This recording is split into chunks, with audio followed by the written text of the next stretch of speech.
Immediately he made the disciples get out of the boat and go ahead of him to the other side while he dismissed the crowds. After dismissing the crowds, he went up on the mountain by himself to pray. When evening came, he was there alone, but the boat was already over a mile from land, battered by the waves because the wind was against them. Around 3 a.m, he came towards them, walking on the sea. When the disciples saw him walking on the sea, they were terrified. "It's a ghost," they said, and cried out in fear. Immediately Jesus spoke to them. "Have courage, it is I. Don't be afraid." "Lord, if it's you," Peter answered him, "command me to come to you on the water." "Come," he said. And climbing out of the boat, Peter started walking on the water and came towards Jesus. But when he saw the strength of the wind, he was afraid, and beginning to sink, he cried out, "Lord, save me!" Immediately Jesus reached out his hand and caught hold of him, and said to him, "You of little faith, why did you doubt?" When they got into the boat, the wind ceased.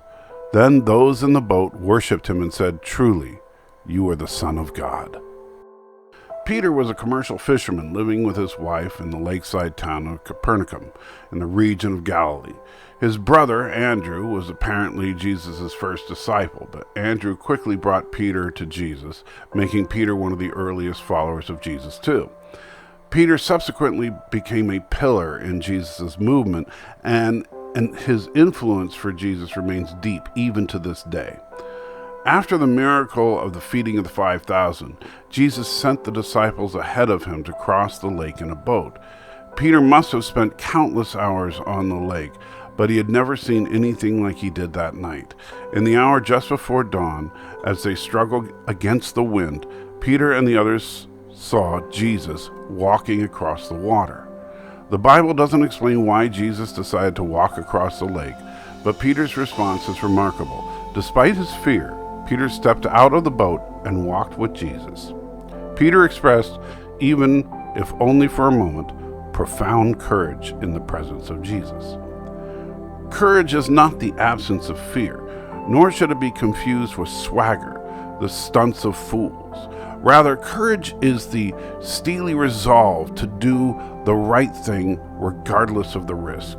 Courage doesn't demand that we discount our fears. Instead, courage demands that we push through them. Courage is the decision to stay faithful to your vows even when it hurts.